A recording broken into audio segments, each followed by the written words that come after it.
This is KUGAN, CASSIUS Rifle TV in association with MTK Global. We're at the undercard press conference here for Joseph Parker and Hughie Fury. Fighting on the card Saturday night, Jon Pegg.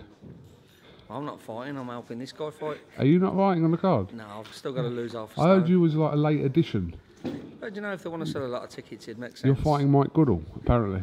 Yeah, I'll take that. I'll take that. Or James Alder, either of them. Well, either of them would do. Yeah. Don Broadhurst, the Don, challenging for the British title against Josh Well this week. So huge opportunity for you, Don. Yeah, definitely big opportunity, big title. You know, it's definitely a winnable fight. It's a hard fight, but boxing's a hard sport, and you know you've got to be in it to win it. And I'm very confident. It was your English title win against Louis Norman last year, wasn't it? Was it last year? So yeah, this is the next step for you, the British title. So yeah, and a great stage on the undercard of a huge world title fight, heavyweight world title fight as well. Go on, John. It's the right fight at this stage. Don's 33. He's got lots and lots of experience. But what we don't want is we don't want to be chasing around a 21-year-old who's still full of energy, and he's got someone who's closer to his age, who's had a long, hard career like him. So it's going to come down to skills, and there's not many people at this level who can match him for skills. They might match him for, they've got 10 years on him and the legs are a bit fresher, but when it comes down to skills and experience, that's why we're confident, because it's the right fight for Don, and there's no pressure because he's the underdog and he's away from home, and I think you're going to see the best of him. He's been sparring great, he's been living, by his own admission, better than he ever has. You know, the weight's above, but it's comfortable anyway. He's probably more comfortable than when he's a super fly. Everything's looking good and feeling good, and you know yourself, our gym likes taking on a hard fight and springing an upset. We do it more than we do it the other way around. It's the gym where no one says no, isn't it? We try not to. You know. You're going to say it then, Goody? we've got a super flyweight who've been offered a big bantamweight away from home, and it weren't even a pause. He was just like, yeah, great. And that's what we try and breed into the fighters there. And more often than not, that kind of who dares wins mentality has worked well for us. So come Saturday, I think I'm quietly positive that we're going to get a result. And we've seen Josh Well in a lot of, 12-round wars, and he's been in a lot of hard fights as yourself. So on paper, this could be a great fight to watch.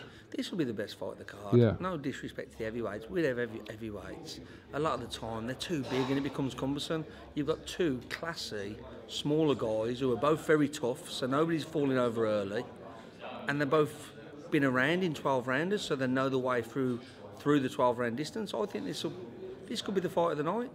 And I think Don, he's going to show exactly why he was Commonwealth gold medalist, Commonwealth champion. He's going to show why he come back after a 2-year layoff and beat Louis Norman in what was an upset, not for us, but it was an upset for everyone else. And I think Saturday you're going to show it, ain't you?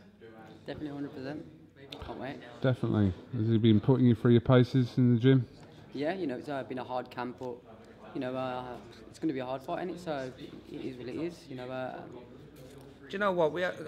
I'll be honest here, we haven't had to put him through his paces, he's put himself through it. We've been there to help and do our job but this has been a camp where, I don't like the last chance saloon type thing, but I think Don, in his early 30s, knows he can't mess about like he might have earlier on when he had lots of time, and we haven't had to put him through his paces, he's put him through himself, and we've just been helping along, basically. Just helping along, yeah, okay, I see that. He's obviously, the main work's got to come from the man himself, and then you're there to guide. Well, when you got Don's level of experience, you're just there to put finishing touches to it, and have a little chat about things. He's not a young kid, and he's been around and done it. And the good thing is, he's been very, very receptive this camp. He's always good, but this camp, we haven't had to leave a stone unturned. He's been looking himself and getting it done. It's been really good. Now, you happy to discuss some other issues in boxing that I might want to bring up? Yeah, carry fire away. Let's talk about Rio Ferdinand. Yep. Apparently turning professional. Do you know what? If he's matched right, I would rather he'd done amateur, because you can have a little go at amateur and nobody noticed. It might bring a bit of bad publicity, but if he's matched right, and he enjoys himself, why not? All power to him. If he sells a load of tickets and he brings a load of new fans to a card, why not? If he talks about being a world champion, then I've got no sympathy if he gets his head knocked off. But if he says he's doing it for the experience and he wants to give it a go before 38, he's too old, but he's not too old to give it a go.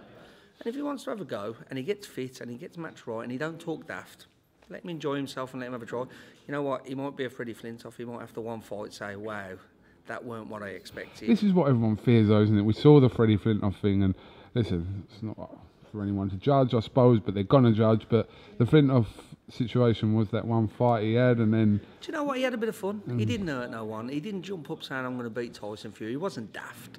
He had a bit of fun, and now he can say, "I had a boxing match." You know, he can actually watch a boxing fight, and he can say, "Well, I've been in and tried that, and I know quite how tough it is." And as long as he's realistic about it, and it's just like a life experience, 50-year-olds go and climb Mount Everest. It might be a bit daft, but nobody knocks them, do they? It's a life experience. As long as he's realistic about it, power to him.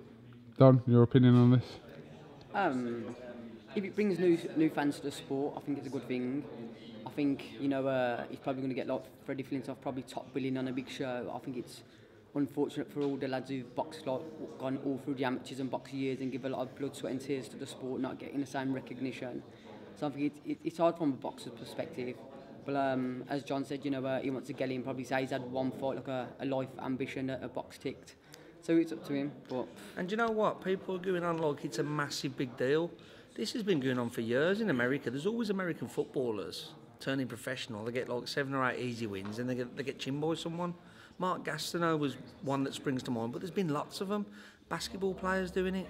So it's not like, oh, it's an unusual thing that's never happened. It's happened a lot. I mean, the recent comparisons over the years from here are obviously between Curtis Woodhouse and Leon McKenzie, who retired recently. But I was in the corner, I was in the opposite corner with Leon. Yeah? Yeah. But, I was in Cello's corner. Of course he was.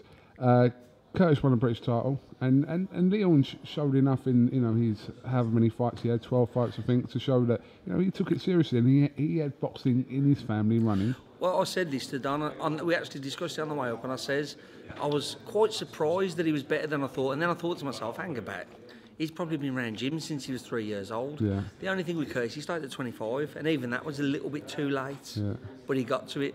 38, it's a bit like Mickey Rourke fighting. It's a bit of fun, it's an ambition, it's somebody who wants to say he's done. He's not going to get anywhere. But if he has a fight and he appreciates boxing more, and we get 10 new fans who might buy tickets for the next show, what's the problem? As long as you don't start calling champs out and talking daft, because then it'll look stupid. It's just what weight it'd be? Probably light heavy, maybe a small cruiser. He's quite tall, isn't he? I think I could make cruiser. And if you wanted to have a pro fight, yeah, what would you say if I said to you, I'm having one pro fight? I would help you train. Would you actually? Yeah. But would you think, what are you doing? No, do you know what? You're around boxing all the time. Yeah, but you love boxing. And if you wanted to say, I want to know what it's like, when you're interviewing someone, if you'd have been in a pro fight and had your nose broke, it might add just a little bit more to a certain interview. And you know what? You're a popular guy. If you wanted to have a pro fight, I'd help you train. I wouldn't say to you, you know, Coog, we're going to be world champ, but I'd say we're going to win a fight. I'd help you. Don, what if I said I was going to have one pro fight? Honest opinion. if you want some sparring to find out how tough it is, I'll give you a few rounds. Yeah, there you go. But no, you know what? You'd be surprised. People will give you more backing than I think you realise you get. Is this an exclusive? No, it's not an exclusive. Is Jon Pegg going to be training KUGAN CASSIUS for a pro fight in Birmingham by March? Is that what's happening here?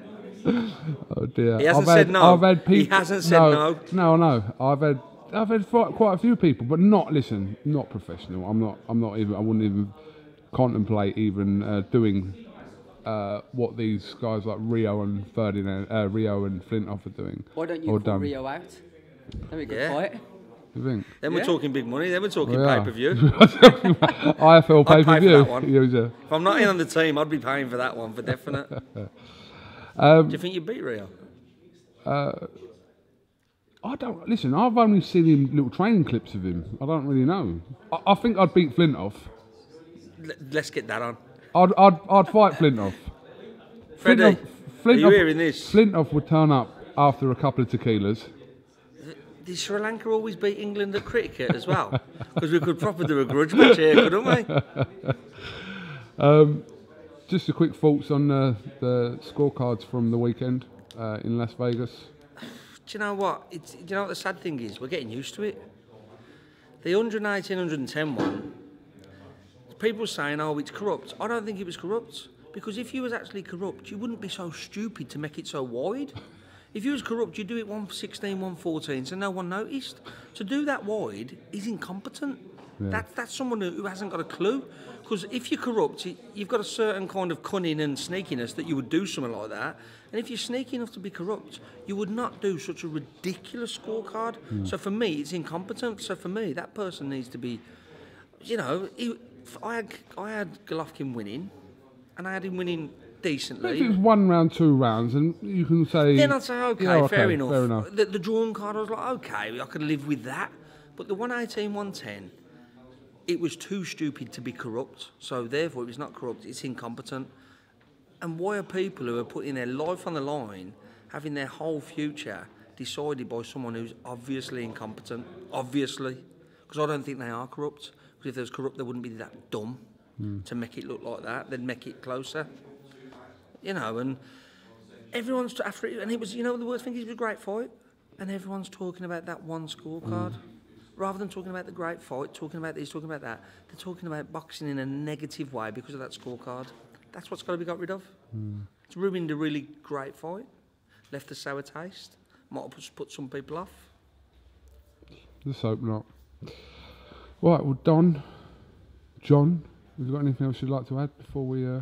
No, I think that's we're all done. We've got a busy month coming up. Going to be seeing you lots. And looking forward to it. Starting Saturday. Starting Saturday indeed. Listen, Don, best of luck this week against Josh Weil, and like I said, I'm sure we'll catch up with you before the week's out. So. And I'll see you down the gym Monday then, now that we're off and running officially. Monday?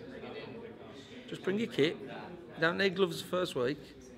And Flintoff, be ready. No comment. KUGAN, CASSIUS, Jon Pegg, Broadhurst, IFL TV. Thank you very much.